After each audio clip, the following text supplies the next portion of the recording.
staff members, or dear students. Good morning to all of you. Good morning. यहाँ आए हुए सबसे पहले मैं उन बच्चों का स्वागत करना चाहूँगी जो दूसरे स्कूल से यहाँ पे एडमिशन लेके आए हैं। और मैं भगवान से प्रार्थना करती हूँ कि ये तो प्रोविजनल एडमिशन है और सब बच्चे अच्छे नंबर लेके पास हो जाएं ताकि हमारे स्कूल की स्ट्रेंथ भी बढ़े। बच्चों, आज का टॉपिक है मेरा भारतीय संस्कृति का मूल गायत्री मंत्र। हम लोग सुबह रोज गायत्री मंत्र का उच्चारण करते हैं। आपको पता है सनातन धर्म में या भारतीय संस्कृति का जो बीज मंत्र है वो है गायत्री मंत्र। इसमें किसी देवी देवता की आस्था का नहीं, ये हम एक विचारधारा है जो हमें अपने संस्कृति से जोड़ती है। तो यहाँ पे बच्चे उच्चारण तो रोज करते हैं, पर मैं देखती हूँ यहाँ पे कुछ थोड़ा सा आप यहाँ पे गलती करते हो गायत्री मंत्र उच्चारण में। एक बार सब बच्चे मेरे साथ बोलेंगे, उसके बाद मैं इसका आपको भावार्थ भी बताऊंगी कि इसका क्या मतलब है, हम गायत्री मंत्र क्यों करते हैं, हम ईश्वर से क्या प्रार्थना करते हैं। एक बार मैं बोलूँगी, आप देखना कि आप कहाँ गलती करते हो। आप बोलते हो ओम भूर्भुवः स्वः। भवा नहीं होता बेटा, भुवा क्या होता है, ऊ की मात्रा लगानी है आपने। सब बच्चे हमेशा क्या बोलते हैं, ओम भूर्भुवः स्वः। तो क्या बोलना है आपने, ओम भूर्भुवः स्वः तत्सवितुर्वरेण्यं भर्गो देवस्य धीमहि धियो यो नः प्रचोदयात्। अब समझ आ गई आपको। एक बार सब बच्चे आंखें बंद करके भाव करेंगे। ये सूर्य मंत्र है, क्योंकि प्रत्यक्ष हमारे कौन सा देवता है इस वक्त, क्योंकि सूर्य की ऊर्जा सबको चाहिए, हर प्राणी को चाहिए। अगर सूर्य की ऊर्जा नहीं मिलेगी तो अंधेरा छा जाएगा। इसी तरह से हमारे मन का जो अंधेरा है वो कौन दूर करता है, कौन करता है, सूर्य की ऊर्जा। सब बच्चे आंखें बंद करके एक बार भाव करें। आंखें बंद कीजिए, 1 मिनट भाव करें।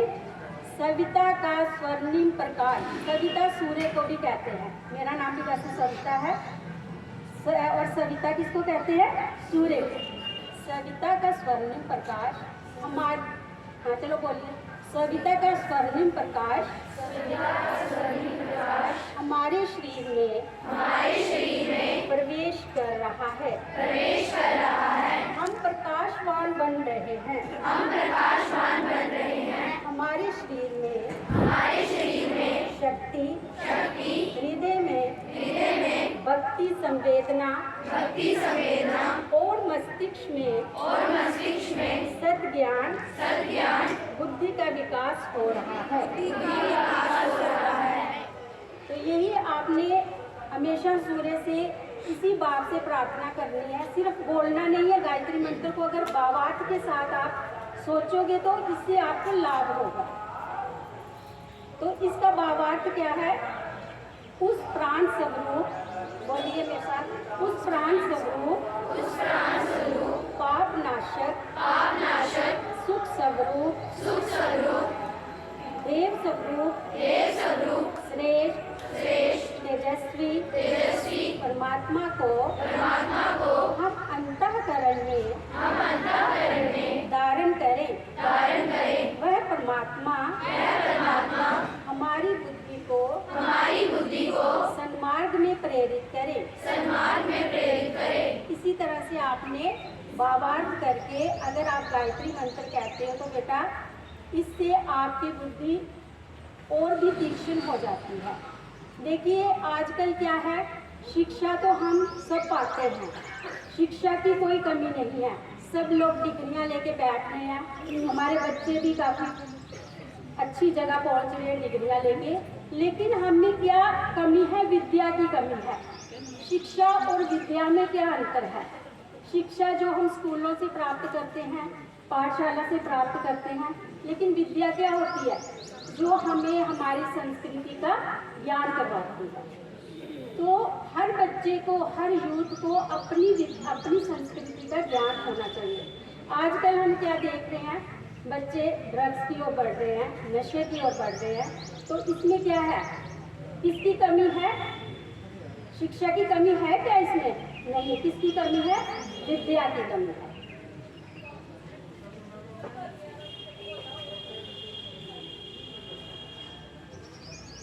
तो इसमें मैं एक आपको थोड़ा सा ये बताऊंगी कि अपने विचारों पर पैनी दृष्टि रखें, क्योंकि ये एक दिन शब्द रूप में मुखरित होंगे। किस पे आपने पैनी दृष्टि रखनी है? अपने विचारों पर। विचार क्या आते हैं हमारे मन में, कैसे विचार आ रहे हैं, इस पर आपने हमेशा दृष्टि बनाए रखनी है। अपने शब्दों पर इससे भी पैनी दृष्टि रखें, क्योंकि ये एक दिन कर्म के रूप में प्रस्फुटित होंगे। अपने कर्मों पर और भी पैनी दृष्टि बनाए रखें, क्योंकि ये भी आदतों में परिणत होंगे। अपनी आदतों पर और भी पैनी दृष्टि रखें, क्योंकि आदतें ही चित्त में संस्कारों के रूप में जड़ जमाकर बैठ जाएंगी। इन्हीं संस्कारों से हमारा चरित्र का निर्माण होकर रहेगा। तो बेटा, जो भी हम आदत बना लेंगे शुरू से, वही हमारी आदत पूरी उम्र रहेगी। अगर हम अच्छी आदत डालेंगे तो हम अच्छे रहेंगे और संसार को भी, अपने राष्ट्र को भी इसका फायदा होगा। अगर हम बुरी आदतों में फंसेंगे तो इससे क्या होगा, संसार को भी नहीं फायदा होगा और अपना आप ही आप तबाह कर लेंगे। तो इसके लिए मैं आपको एक कहानी सुनाती हूँ कि गायत्री मंत्र का क्या इफेक्ट पड़ता है बच्चों पर। कि एक बार पंजाब में जमालपुर में एक खुशहाल नाम का एक 8-10 साल का बच्चा था। तो वो मंद बुद्धि था। मंद बुद्धि क्या होता है, जिसको जो पढ़ नहीं सकता था। स्कूल में जाता था तो अध्यापक उसको डांटते थे कि तुम कुछ पढ़ नहीं पाते हो, किस लिए स्कूल में आते हो। परिवार के लोग भी और रिश्तेदार भी उससे काफ़ी तंग आए हुए। तो क्या हुआ कि धीरे धीरे उसको स्कूल से निकाल दिया गया, क्योंकि वो हमेशा फेल होता रहा, तो उसको स्कूल से निकाल दिया गया। तो घर पर जब आया तो घर में उसके माँ बाप ने उसको बैंस लेके दी। कहते हैं कि जाओ, अब तुम पढ़ तो पाते नहीं हो, यही बैंस चुरा कर लेके आओ। तो बैंस चुराने जाता तो वो क्या करता कि वो जो बैंस थी वो लोगों के खेतों में जाती और सारी फसल खा के आ जाती। तो उसके माँ बाप और भी तंग पड़ गए, कहते अब क्या किया जाए। तो एक दिन क्या हुआ कि उनके गांव में एक साधु संत आए हुए थे। तो उन्होंने उसको एक काम सौंपा कि जाओ ये खाना उन तक पहुँचा के आओ। जब वो खाना लेके गया तो एक साइड पे वो चुपचाप बैठ गया। तो संत ने पूछा, अरे बेटा क्या हुआ, तुम इतने उदास क्यों हो?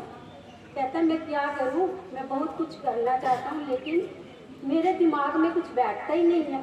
मैं कोई भी काम करता हूं वही फ्लॉप हो जाता, मतलब वही मैं कर ही नहीं पाता हूँ। तो संत ने क्या कहा, कोई बात नहीं, मैं तुझे क्या करता हूँ। उसने उसको कागज़ पे कुछ लिख के दिया, कुछ शब्द लिख के दिए और बोला कि रोज़ ब्रह्म मुहूर्त में, ब्रह्म मुहूर्त क्या होता है, जैसे सुबह 4 से लेके आप 6 बजे तक जो होता है, तो आपने उठना है और ये जो मैंने शब्द लिखे हैं ये आपने पढ़ने हैं।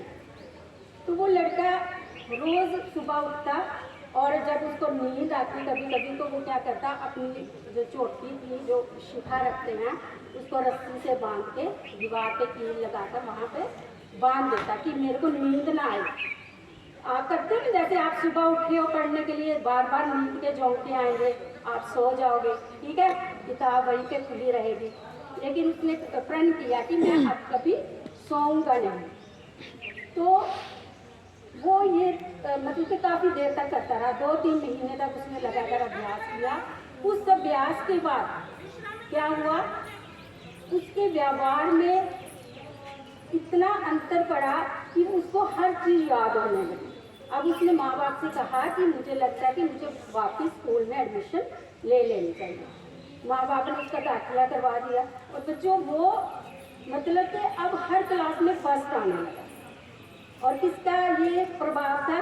जो चीज़ हम अभ्यास से करते हैं, आदत से करते हैं, वो हमारी आदत बन जाती है जब, तो उससे हमें काफ़ी फायदा मिलता है।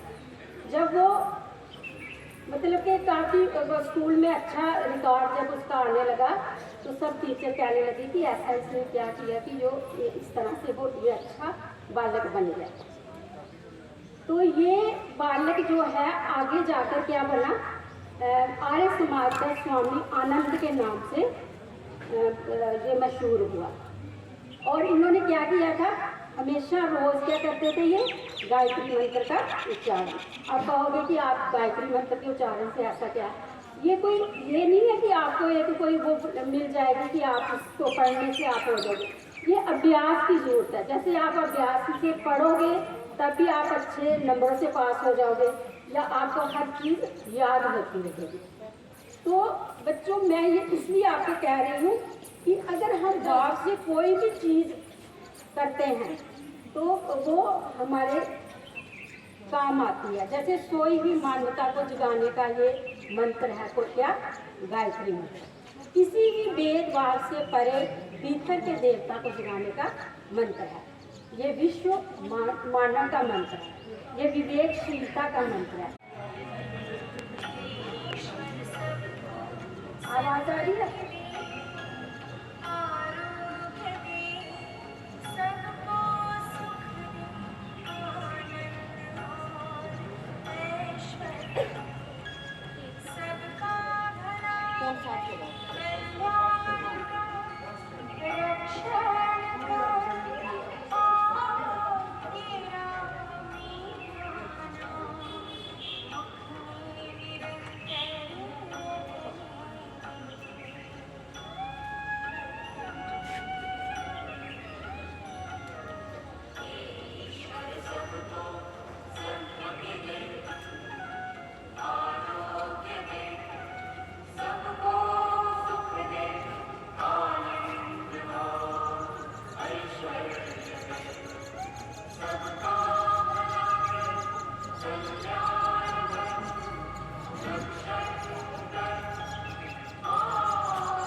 धन्यवाद।